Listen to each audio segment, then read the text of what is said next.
vamos acercando a la recta final.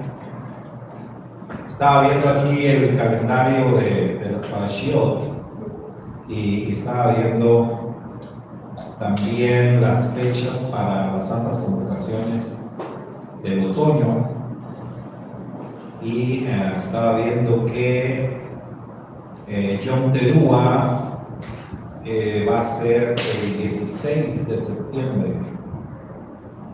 16 de septiembre va a ser Yom Teruah.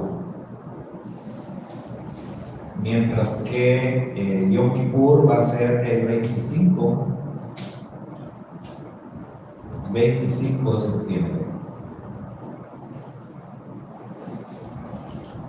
O sea, esto es que si el 16 de septiembre es Yom Teruah, o sea, quiere decir que es desde la noche del 15.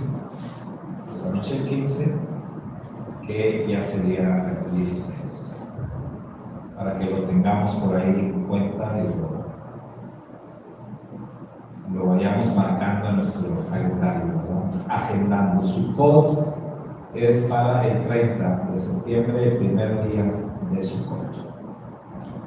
Quiere decir que Sukkot prácticamente va a ser toda la primera semana de octubre, la santa convocación de Sukkot.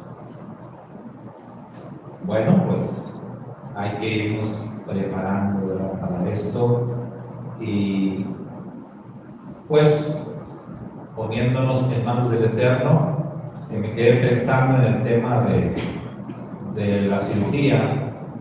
Todavía no tenemos fecha para la cirugía, pero pues sea que me operen en una semana, o sea que me operen en 15 días, lo más seguro es que para las santas convocaciones voy a estar, ¿cómo se dice?, fuera de circulación. Voy a estar en reposo. Entonces, ya veremos cómo nos organizamos para esto, para llevar a cabo las santas convocaciones. Mientras tanto, bueno, pues vamos a concentrarnos en el hoy, en el ahora, y hoy tenemos la Parashá Eker. Eker, que dijimos, es una conjunción, ¿verdad? Eker es una conjunción que une dos sucesos, digamos, une dos oraciones, y digamos que la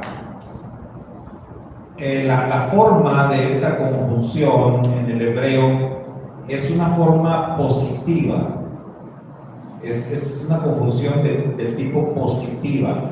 Se traduce como en consecuencia o consecuencia, pero algunas versiones traducen también como sucederá, como esta versión que tenemos acá, en donde Devarim 7:12 dice: y sucederá que por causa de que oyereis mis juicios. Entonces, sucederá esto en consecuencia.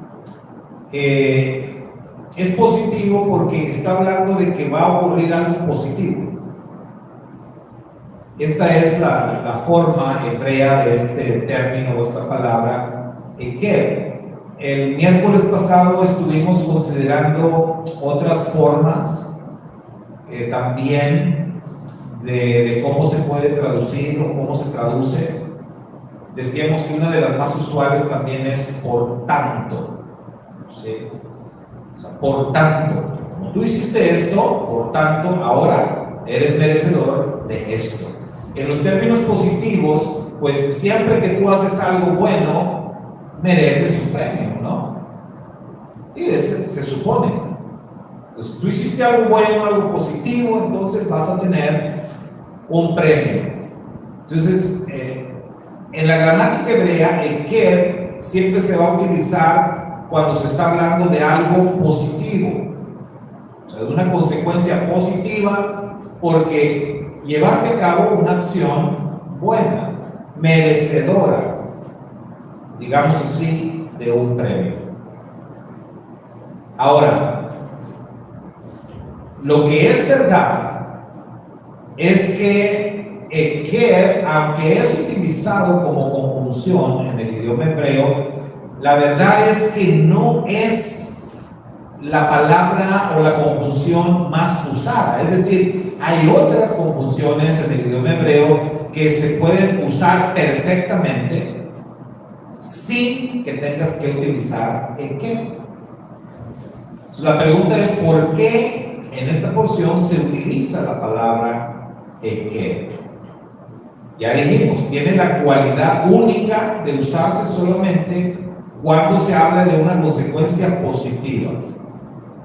Pero también los sabios de Israel creen que se utilizó esta palabra eker porque esta palabra hebrea tiene otro significado. Además de ser una conjunción que se puede usar, eker tiene otro significado, y ese otro significado es talón. O sea, talón, la parte del cuerpo que tenemos hasta abajo, ¿verdad? Del cuerpo. Eso es también el significado de eker.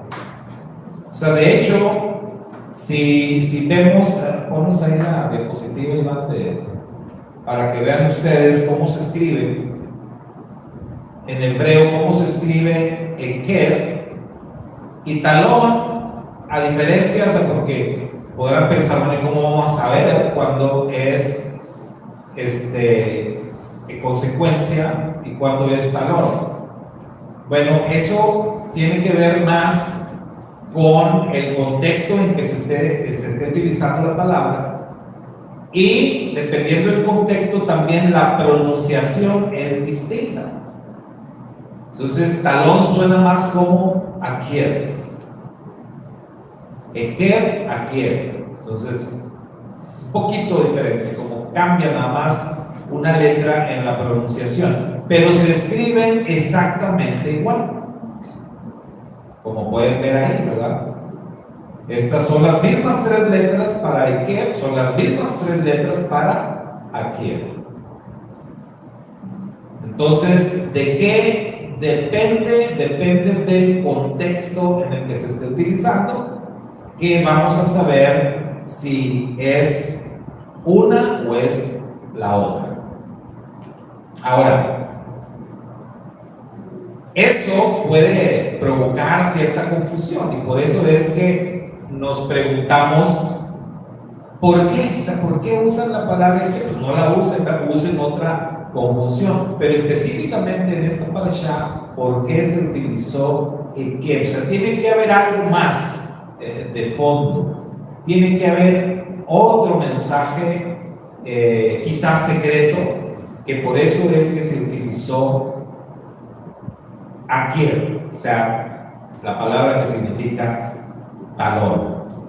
Y entonces los sabios hacen una conexión entre lo que es la palabra akier, es decir, la palabra talón o talones. Hacen una conexión entre esto y la obediencia a los mandamientos. ¿Por qué? Porque en la porción comienza diciendo que el pueblo de Israel tendrá como consecuencia positiva por haber obedecido los mandamientos. O sea, tendrá consecuencias positivas, gozará del favor del Eterno, disfrutará de la tierra prometida. ¿Todo por qué? Porque Israel ha sido obediente a los mandamientos. Eso lo entendemos. Pero la pregunta es: ¿qué relación o qué conexión puede haber en la palabra talón o talones y la obediencia a los mandamientos del Eterno? Entonces, pero podemos empezar por analizar físicamente los talones. Entonces, los talones son una parte del pie, ¿sí? Y normalmente los talones, dirían ustedes que son una parte de nuestro cuerpo bonita, agradable. Usualmente, digo, porque yo sé que hay personas que se cuidan muchísimo, y yo sé que hay personas que se hacen pedicure, ¿verdad? Cada cierto tiempo y que cuidan mucho sus pies, pero a fuerza de ser honestos, son pocos, o sea, no. La gran mayoría de las personas no somos como que nos cuidemos mucho los pies, o que traigamos unos pies impecables, así bonitos, lisitos, con las uñas bien delineaditas, bien cortadas. Pues no, o sea, la mayoría no somos así. Repito, hay personas que sí lo hacen y eso es muy bueno. Pero la gran mayoría, por lo que sea, porque estás muy ocupado, porque dices, siempre a fuerzas me peino y me pongo ropita bonita, andame preocupando por los pies, nadie me va a ver los pies, ¿no? Entonces, normalmente los talones suelen ser rasposos, ¿verdad? Rasposos, duros. Tú le tocas al talón así, duro. Es más, a veces hasta le puedes picar con algo, con una aguja, y no entra. No entra, está duro el talón. Está rasposo, sí. Las personas que andan mucho descalzas, como dice mi esposa, más todavía. No, hombre, se pone aquello como piedra, ¿no? Casi, cuando andan mucho descalzo. Entonces, el talón es así, normalmente. Y eso tiene mucho que ver con este tema de los talones del Mashiach. ¿De dónde sale esto de los talones del Mashiach? Bueno, mire, esto es un término hebreo, es un término judío. En el judaísmo se habla mucho de este concepto de los talones de el Mashiach. Y en el judaísmo dicen que los talones del Mashiach es un periodo de tiempo que corresponde a los últimos días de la historia, lo que también le llaman en hebreo Yamim Noraim. ¿Se acuerda? Esto lo vimos por ahí en una clase con Karen. Estuvimos estudiando los Yamim Noraim, que es el equivalente a los tiempos finales, ¿sí? Los Yamim Noraim. Y en el judaísmo se habla de esa época, o se identifica esa época con el nombre también de los talones del Mashiach. Los talones del Mashiach. Ahora, físicamente hablando, los talones son la parte más baja del cuerpo, porque están hasta abajo y están hasta atrás en nuestro cuerpo. Entonces, los talones se consideran como lo último del cuerpo, el final del cuerpo humano. Obviamente la cabeza es donde empieza el cuerpo, por así decirlo, y termina en los talones. Y de una forma figurada, nosotros diríamos que en la historia del ser humano, el relato del Edén, o sea, la creación de Adán y Eva y su estancia efímera en el huerto del Edén, sería la cabeza. Sería la cabeza de la historia humana, Adán y Eva. Y el tiempo que estamos viviendo hoy nosotros, este periodo de tiempo, son los talones. O sea, viendo la historia de la humanidad como la figura de un cuerpo humano. ¿Sí? ¿Estamos bien? ¿Sí se lo están imaginando? O sea, viendo así la historia de la humanidad como un cuerpo humano, entonces Adán y Eva, el Edén, sería la cabeza, nosotros somos los talones. O sea, somos la última parte de la historia de la humanidad. Ahora, ¿por qué los talones del Mashiach? Bueno, Porque obviamente en el judaísmo creen en un Mashiach. Ellos creen en el Mashiach. Y fíjese que de una manera curiosa, porque en el cristianismo, obviamente, el cristianismo cree en Jesús, creen en Cristo. Pero curiosamente en el cristianismo casi no ven a Jesús como el Mesías. En el cristianismo creen en Jesús de otras formas. Creen en Él, lo aceptan como el Hijo de Dios, como Dios mismo. Pero es raro el grupo cristiano que hable de Jesús como el Mesías. Y realmente el título más distintivo de Jesús, de Yeshua, es el Mesías. Ese es, entre los muchos títulos que tiene, ese es el título más distintivo, porque Él es el enviado del Padre. Él es el ungido del Padre. Él habló de sí mismo así, como el enviado del Padre. Él vino a su pueblo, al pueblo de Israel. El pueblo de Israel desde tiempos inmemoriales ha estado esperando al Mesías. Desde que Moisés lo anunció oficialmente, el pueblo de Israel ha estado esperando al Mesías. Pero hay figuras proféticas más antiguas incluso que Moisés. Hubo anuncios proféticos anteriores a Moisés. Los patriarcas anunciaron al Mesías. Abraham, Isaac, Jacob anunciaron al Mesías. De hecho, los sabios judíos dicen que el Mesías puede ser encontrado en cada uno de los textos de la Torá, empezando desde Génesis 1:1. Y yo creo que es verdad. Pero así de una manera clara y de una manera oficial, Moisés anunció al Mesías. Yeshua dijo: de mí habló Moisés. Moisés me anunció a mí, predicó de mí, enseñó de mí.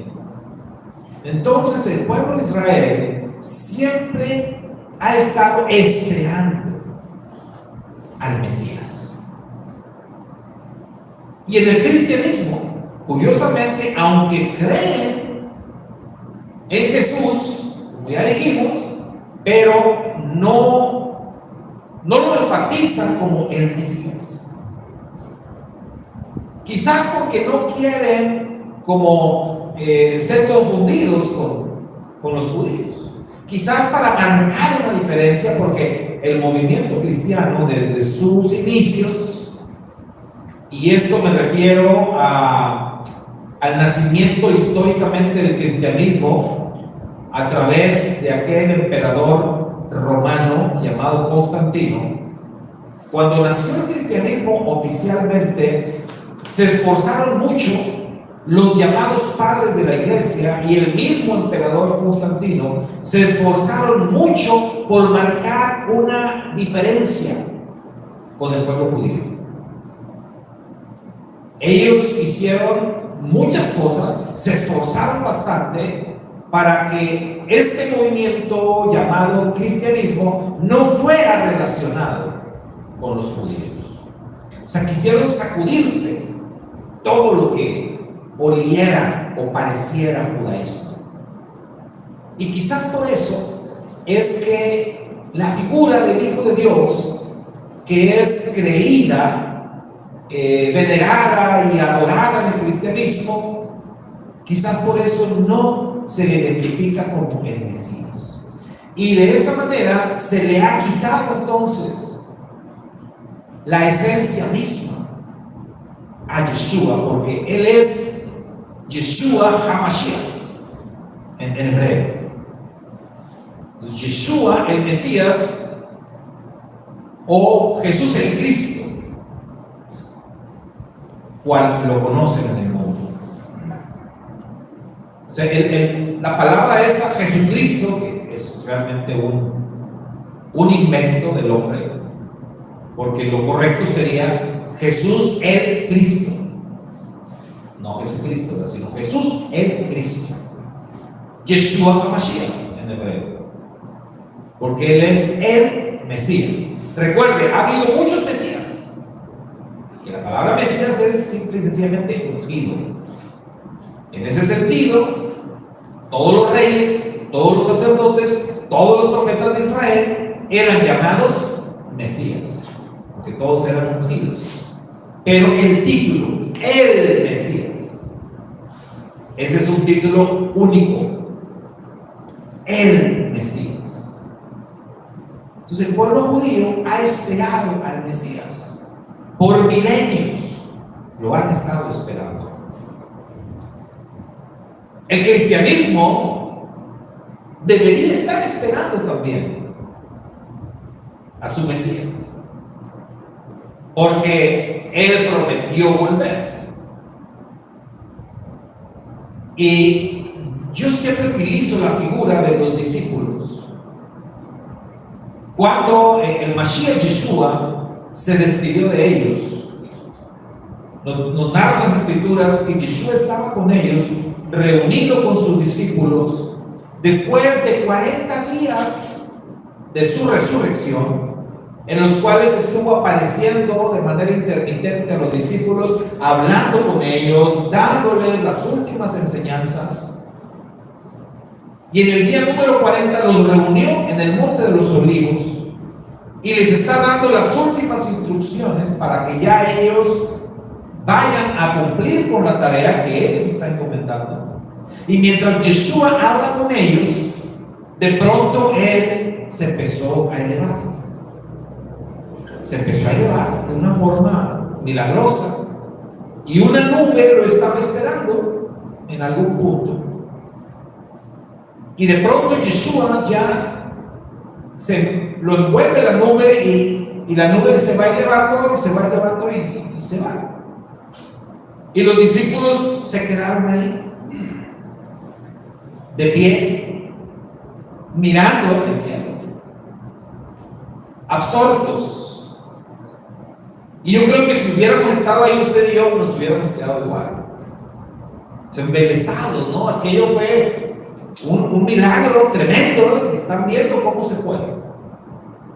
Entonces, no sabemos cuánto tiempo pasó, pero el libro de los Hechos nos da testimonio de que aparecieron dos varones junto a ellos y les dijeron: varones galileos, ¿qué es lo que están mirando al cielo?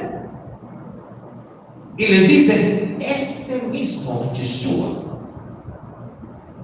Es muy interesante que digan este mismo, no otro. Este mismo Yeshua, así como lo vieron ir, así también lo verán regresar. Poderoso mensaje que están dando los ángeles y que los discípulos entendieron, y que yo siempre digo que entre líneas los ángeles le están diciendo: vámonos, ya no se queden tanto mirando al cielo, hay cosas que hacer, más bien vayan a obedecer lo que Él les dijo, porque Él va a regresar. Y cuando Él regrese, pues más vale que los encuentre ocupados en lo que les dijo que hicieron. Así que vámonos. En ese sentido, el cristianismo histórico debiera también estar atento al regreso de Jesús, ocupados en la tarea. Y si hiciéramos un comparativo entre cristianismo y judaísmo, y si preguntáramos quién les parece que está más atento a la manifestación del Mesías, los judíos o los cristianos, ¿ustedes qué dirían? Los judíos. Evidentemente los judíos. Tienen sus leyes. ¿Y saben por qué? Por lo que ya dijimos, porque en el cristianismo no ven a Jesús como el Mesías. Y eso marca una diferencia enorme. En el cristianismo ven a Jesús más como el Salvador. Y entonces lo único que estoy esperando de Él es que me salve. Es todo lo que quiero de Él, es todo lo que espero de Él, que me salve. Pero si yo veo en Él la figura de el enviado de Dios, de el Mesías, entonces la cosa cambia. Porque el Mesías tiene otros, otros trabajos, otros ministerios, otra forma en que Él va a trabajar para con nosotros. No nada más como una figura de un redentor o de un salvador. Y ahí es donde el cristianismo histórico se ha caído en un bache. Y por eso no están al pendiente del regreso. Y cuando digo que no están al pendiente, me refiero a que no están realmente haciendo lo que deberían de hacer. Porque a lo mejor están al pendiente porque dicen que están al pendiente. Porque dicen, sí, estamos esperando. Pero los hechos deben hablar más que las palabras. En el judaísmo, en los rezos diarios, todos los días en el judaísmo rezan para que el Mashiach venga. Todos los días. 3 veces al día. Ruegan para que el Mashiach venga. Y siempre están diciendo esta frase, que sea pronto y que sea en nuestros días. Fíjense, que sea pronto y que sea en nuestros días. Yo recuerdo mucho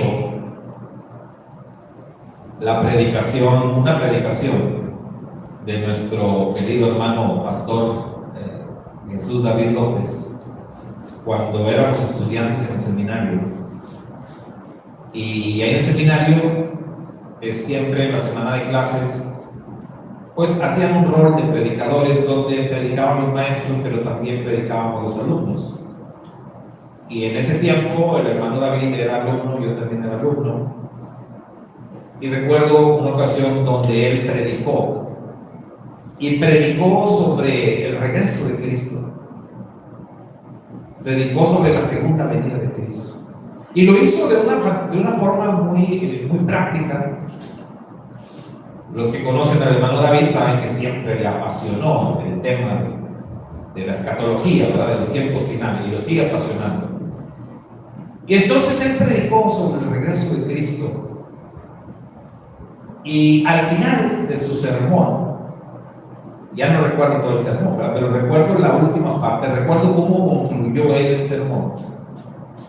Y en la conclusión de su sermón, él preguntó a la audiencia y nos dijo: hermanos, ¿cuántos de ustedes verdaderamente quieren, anhelan, desean el regreso de Cristo? Y de manera unánime, todos los que estábamos ahí, que éramos quizás entre maestros y alumnos, algunos 35 o 40 personas, todos de manera unánime contestamos: amén. Entonces el hermano insistió y preguntó por segunda vez, pero en esta segunda ocasión él dijo: ¿cuántos de ustedes, hermanos, quieren, desean, anhelan y oran para que el regreso de Cristo sea ahora? Dijo ahora, ahorita, en este momento. Ni una vez se escuchó.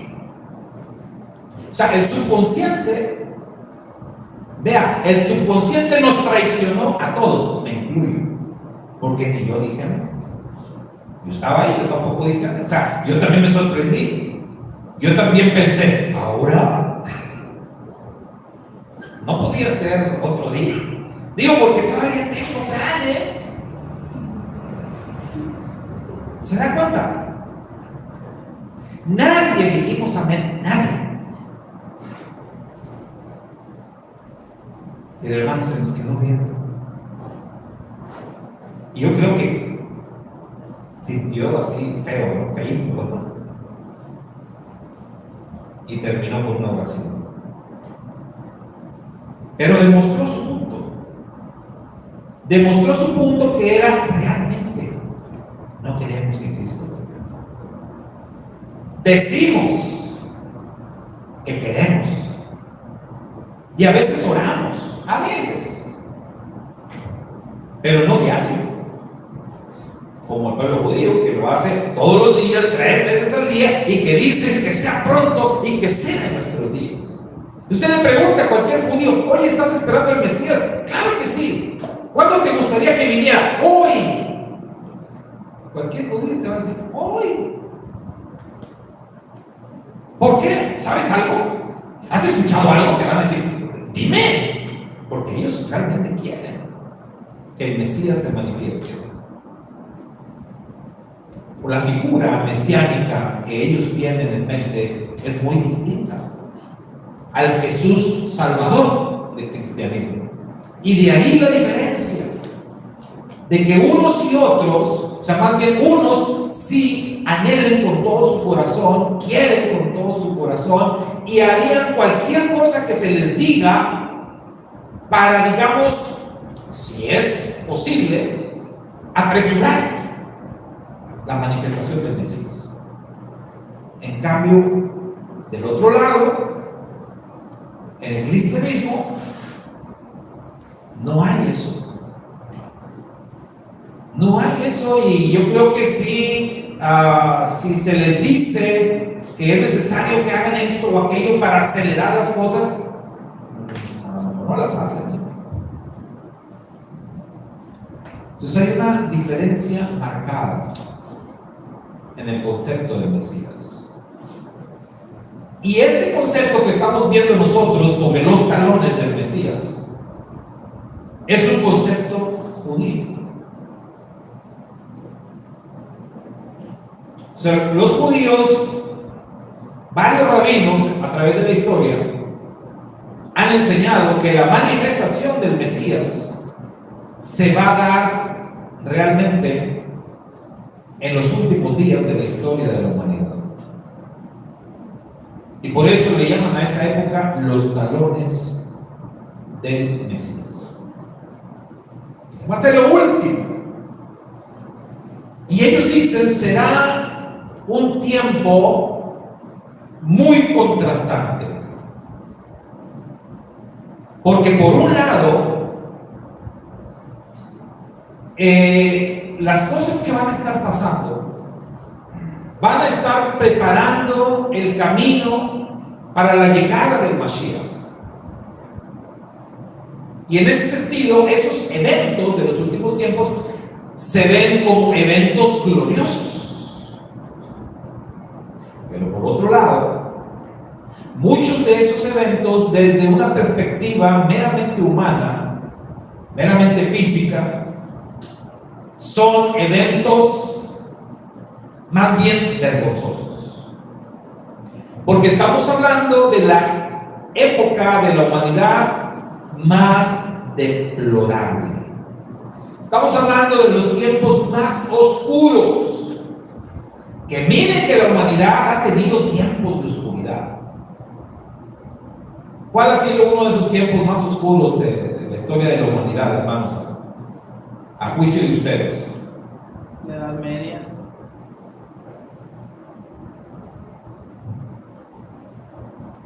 La Edad Media, sí. De hecho, históricamente le llaman el oscurantismo. Esa época de la historia que le llaman el oscurantismo. Porque quienes lideraban, digamos, los líderes mundiales de esa época, se confabularon para que el resto de la gente, los de abajo, permanecieran pues como vendados de los ojos. Es una época de sometimiento terrible, en donde estaba prohibido leer. La gente, nada más ellos, nada más los líderes, nada más los de arriba, los de clase alta y sobre todo el clero, eran quienes tenían acceso a libros, incluyendo la Biblia. Medicina, comida. Pero el pueblo, nada.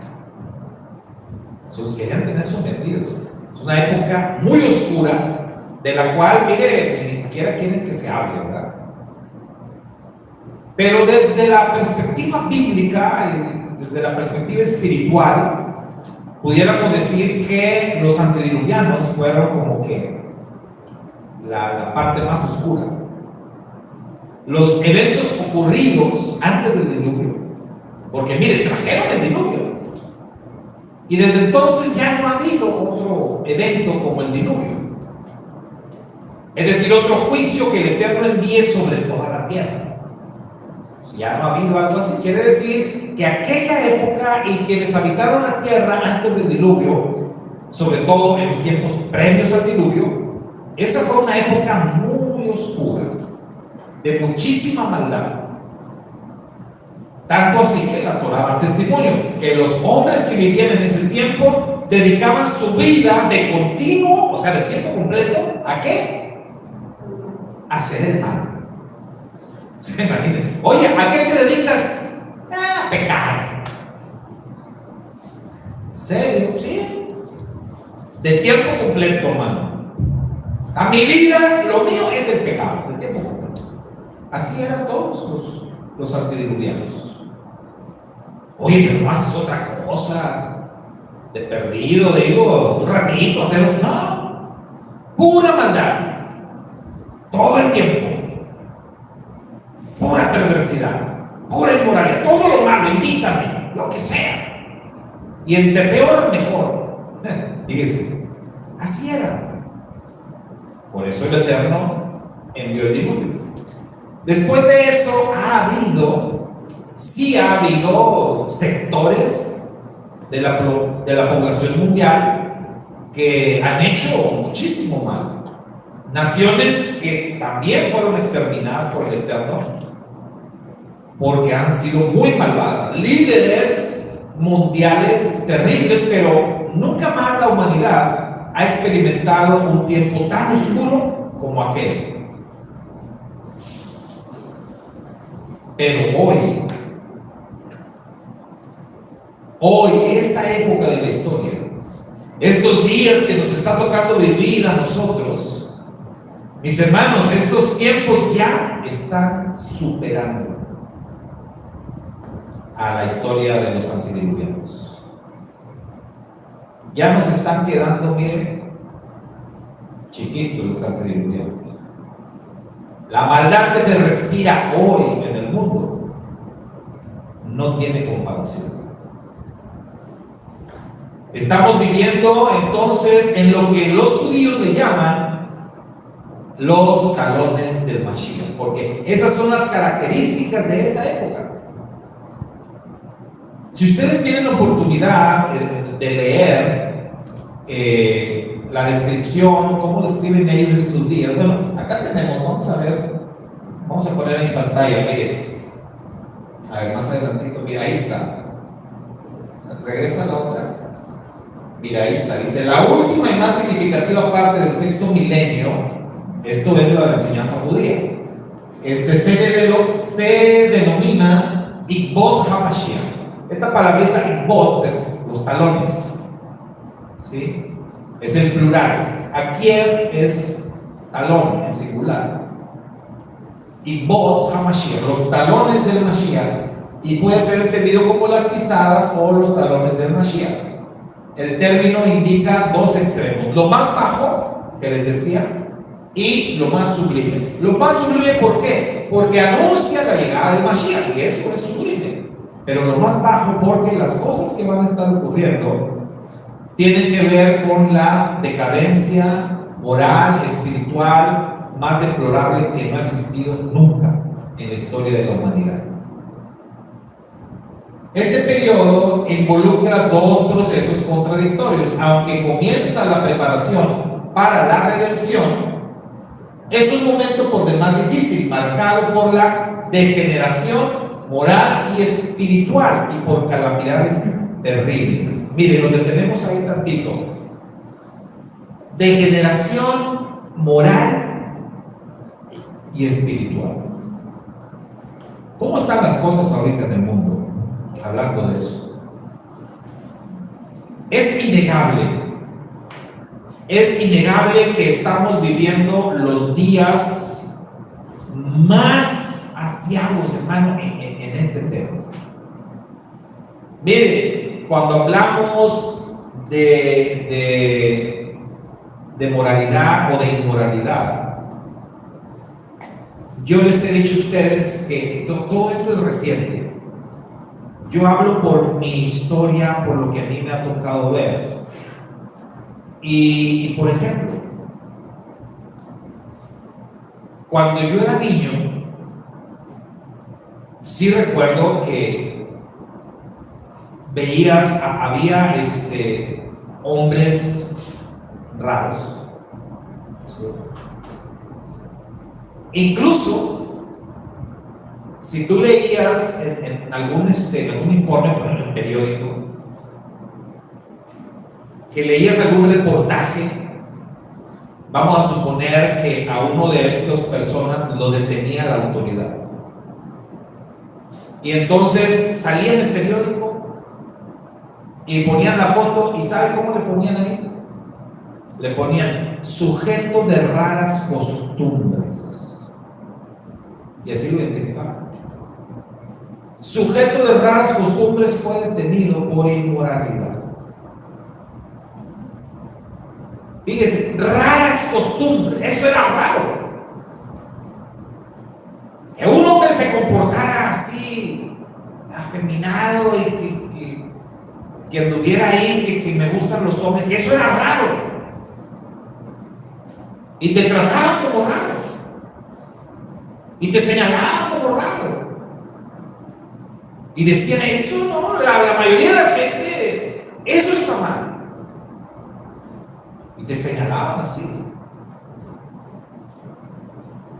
Si un hombre andaba con esas cosas, caminando por la calle ahí como si fuera mujer o algo, pasaba una patrulla policial, más para arriba, hermano. Oiga, que dice, no, ¿cómo que no? Eso es un inmoral. Son faltas a la moral. Usted es hombre, compórtese como hombre. A la cárcel. Era delito. Sujeto de raras costumbres. Así lo señalaban. Era mal visto eso. Digo, sí había. Ahora, que un hombre se vistiera de mujer. No. O para qué les platico, ¿no? A lo que se arriesgaba un hombre que se vistiera de mujer en aquellos años. Estoy hablando de los 80. Corría un riesgo, incluso de muerte, ¿no? Incluso de muerte. O sea, la sociedad era muy, muy dura. Juzgaba severamente esas cosas. Lo veía como una ofensa a la moral. Como algo inmoral.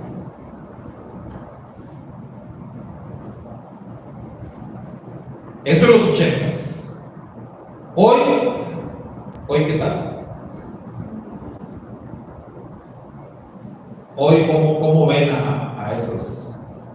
Los que eran llamados raros en los 80s, hoy casi son héroes.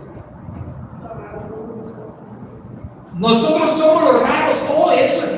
Ahí es donde ha cambiado. Hoy, si tú defiendes el modelo bíblico, Si tú dices, no, nada más hay hombre y mujer, Dios nada más creó hombre y mujer, tú eres raro, te van a decir, tú eres raro, tú eres retrógrada, tú eres anticuado, tú te quedaste en el pasado. Y ahora el que corres peligro eres tú, soy yo. Ahora el que se puede ir a la cárcel por andar haciendo eso y diciendo eso, somos nosotros. Ahora resulta. O sea, yo ahorita que estoy predicando esto, y pueden venir por mí, ¿verdad? Y órale, pastor, a la cárcel por alborotador. Porque usted está enviando un mensaje de odio, me van a decir eso. Lo que usted está diciendo es un mensaje de odio y eso amerita cárcel. Pues ándale, póngame de una de las cosas. Pero me voy a mantener en la misma, ¿no? Porque son tiempos de tomar decisiones. Entonces, los tiempos de los talones del Mashiach, una característica es la degeneración moral. Y ahorita estamos viviendo una decadencia moral que no tiene comparación. Ni siquiera Sodoma y Gomorra, para que me entiendan. Si los habitantes de Sodoma y Gomorra vivieran hoy, hasta ellos se asustarían. Hasta ellos dirían, órale, oye, nosotros éramos depravados, pero estos nos ganaron. Esa es la verdad. La depravación de la que estamos siendo testigos nosotros es terrible. Y como se dice por ahí, para muestra, un botón. Toda la controversia que ha generado Sound of Freedom, la película, ¿por qué creen que es? Porque la película es una denuncia. Porque la película está señalando precisamente esta decadencia, este tiempo de degeneración. Porque la película está acusando a políticos, a gente poderosa, a los que dirigen los países. Porque la película señala de una manera clara a quienes están detrás de todo esto. Y por eso hay una respuesta muy fuerte de los gobiernos para tratar de callar a esta película. De hecho, recientemente esta semana acababan de publicar en todas las noticias que uno de los que ayudaron a financiar la salida de la película, porque estaba prácticamente archivada y no se iba a salir al público, uno de ellos lo porque era parte de secuestro de infantes. Y de hecho, de ahí ahí costó para que en casi todos los noticieros, portales de internet, mucha gente está acusando a la película de hipocresía, porque una de las gentes que, una persona de 6,000 personas que donaron, hizo ese delito. Pero es como que debilitas todo el mensaje de una película contra una sola persona que llevó el mal gen. O sea, no sé, o sea, se aborrece, sí, pero es como que no puedes demeritar algo que, porque le dicen que fue productor y no. Hay una persona nunca participó en nada. Y eso lo ponen en las noticias que hay gente que se lo cree. ¿Por qué? Porque hay gente que directamente no les interesa, pero van y se lo. Y es que van a hacer todo lo posible. O sea, van a hacer todo lo que esté a su alcance para echarlo abajo. O sea, eso es más que claro. Entonces estamos en esos tiempos de decadencia moral terrible. El tema de esta semana, al menos aquí a nivel de nuestro país, ha sido los libros de texto, que todavía ni salen, que todavía ni empieza el ciclo escolar. Y ya esto es imagínense qué va a pasar cuando empiece el 28, no sé, la fecha que empiecen las clases. La primera semana de clase, imagínense cómo va a estar nuestro país. Esto va a ser casi una guerra, una guerra civil. Esto ya se está moviendo hacia un lado muy fuerte. Y tenemos que estar preparados para lo que se viene. ¿Por qué? Porque obviamente las personas que tienen principios morales todavía sólidos los van a defender. Las personas que tienen hijos en las escuelas no se van a quedar conformes, no se van a quedar callados, ya están levantando la voz, ya se están moviendo, ya se están poniendo de acuerdo, ya están viendo qué vamos a hacer. Pero quietos no nos vamos a quedar. No vamos a permitir que toquen pues lo más sagrado que tenemos, que son nuestros hijos, nuestros niños. ¿Cómo? Porque esto, mis amados, por el lado que se le vea, es el culto a Moloch. El antiguo culto a Moloch, ese dios perverso al que le ofrecían los niños en sacrificio, nos dice la Torá. Bueno, ahora estamos viendo estos modernos sacrificios a Moloch. Y hay que tener cabeza para darse cuenta. Y lo primero que tenemos que hacer es: yo no voy a ofrecer mis hijos a Moloch. Yo no voy a presentar mis hijos en sacrificio a un Dios perverso. Yo creo en el Dios de la Biblia y yo creo en el modelo bíblico. Y yo no creo en nada de eso y no apoyo nada de eso. Y yo voy a tomar acciones y yo no me voy a dejar. Y sabe que muchas personas van a estar en la misma sintonía y se van a enfrentar, en este caso, a un gobierno que probablemente va a ejercer fuerza, porque esto es un tema muy delicado. Y ahorita por parte del gobierno se niegan las cosas y otros dicen que sí. Bueno, no hay más que esperar. Lo único que tenemos que hacer es esperar que se llegue la fecha y que los libros estén en nuestras manos y vamos a ver realmente qué está pasando. Pero lo que escuchamos hasta ahora y las pruebas que se han evidenciado hasta ahora apuntan otra vez a una decadencia moral. Se les está dando a las personas que antes se consideraban quebrantadores de la ley, en los 80s, ahora ellos mandan, ahora ellos deciden, ahora ellos acusan, ahora ellos están en los puestos de alto nivel.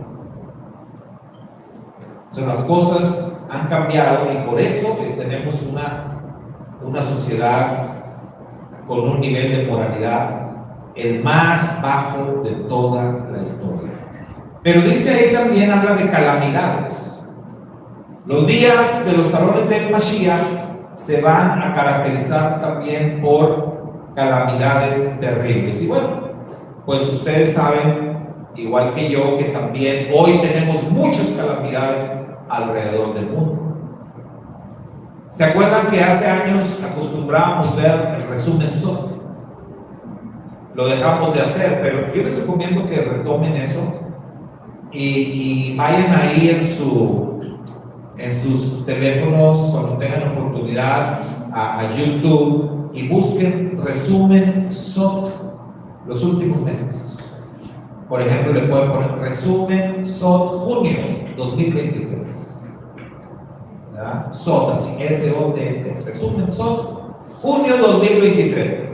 ¿Qué te presentan ahí? Te presentan un resumen de todas las calamidades a nivel mundial que ocurrieron en todos lados.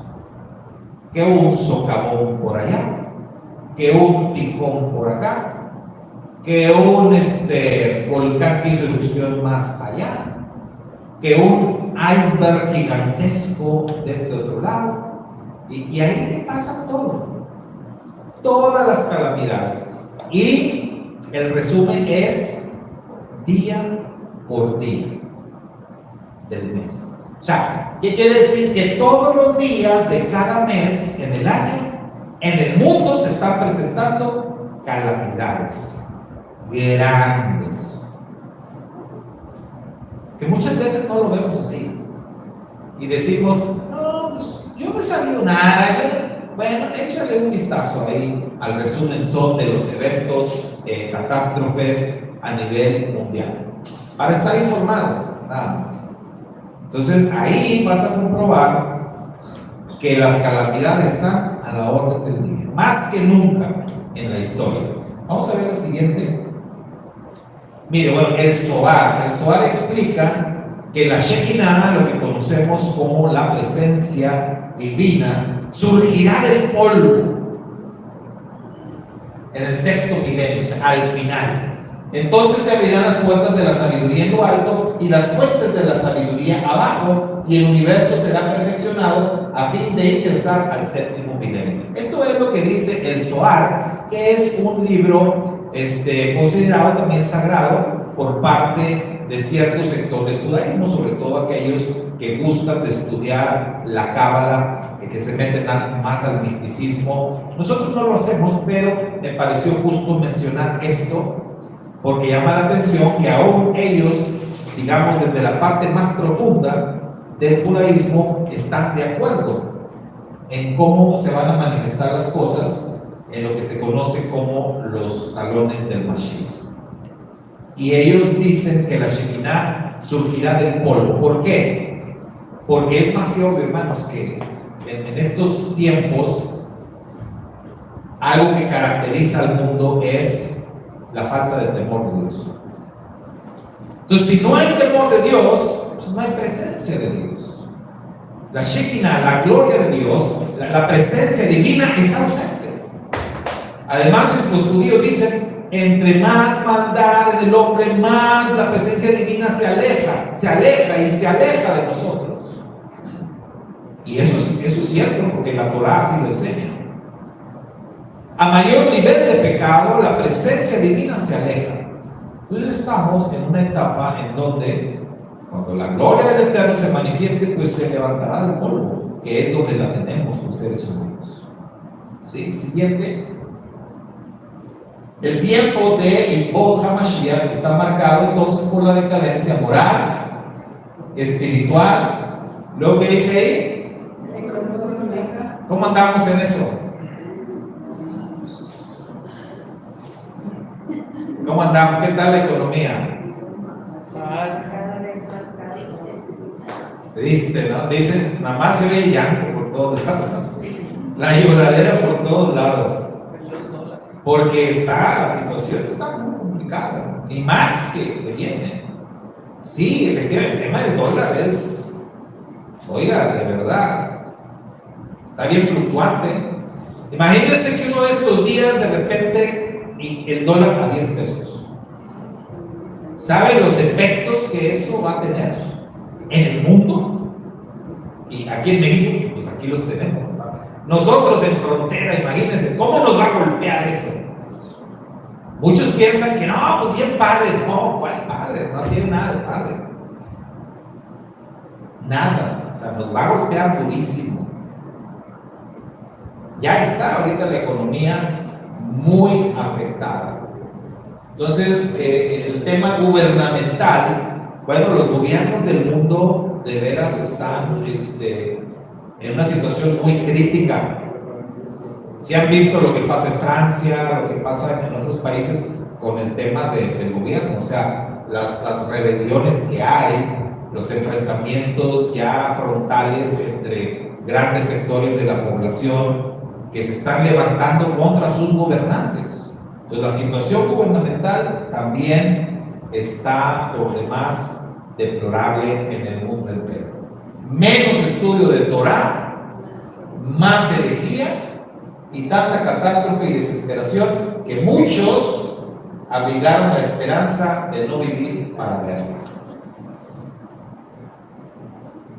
Si ustedes investigan estadísticas, se van a dar cuenta que en estos días que nos está tocando vivir, el índice de también es el más alto en toda la historia.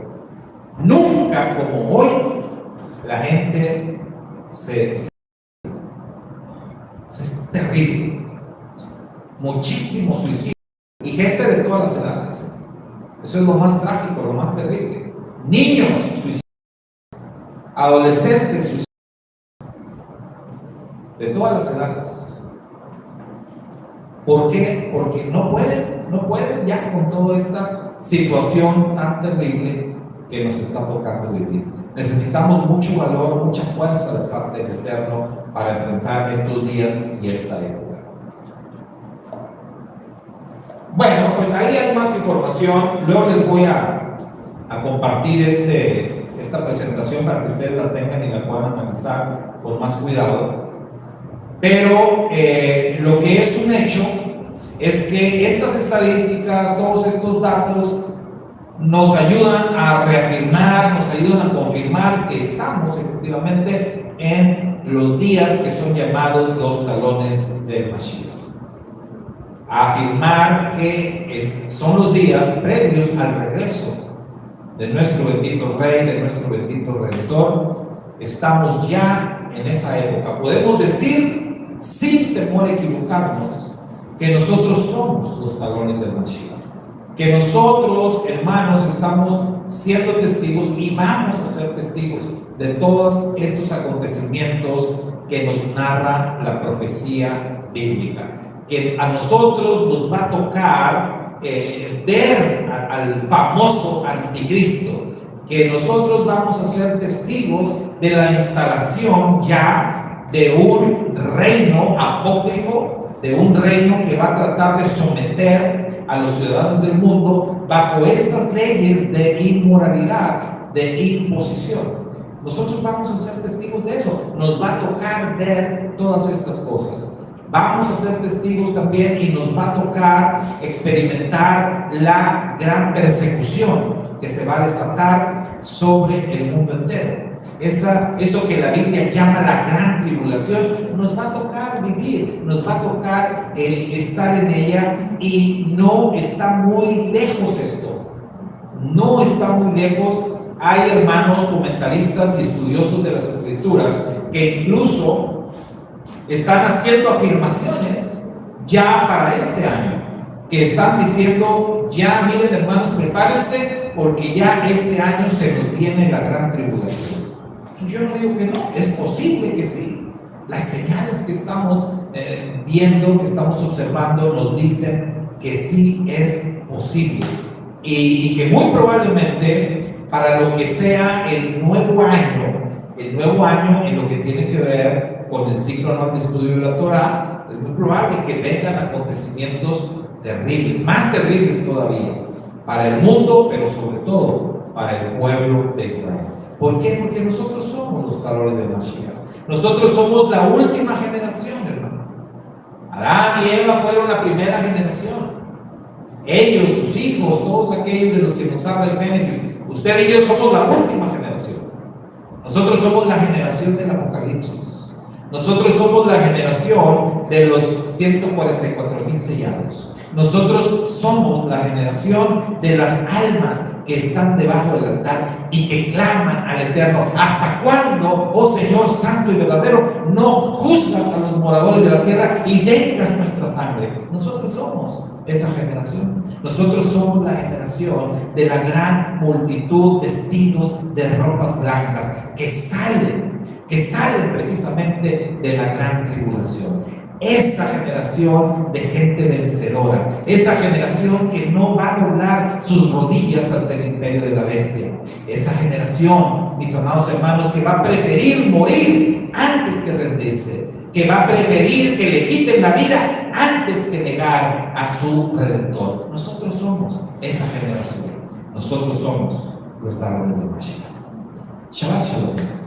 Shabbat Shalom para todos, y que esta palabra nos motive, que esta palabra nos impulse de verdad y nos dé la fuerza que necesitamos para hacer frente a todas las situaciones que se nos vienen encima semana con semana. Porque ahora sí, cada vez que nos reunimos, cada Shabbat, a partir de que empieza una semana, vienen en cascada acontecimientos, situaciones peligrosas, cosas, ¿verdad?, que nos afectan directamente.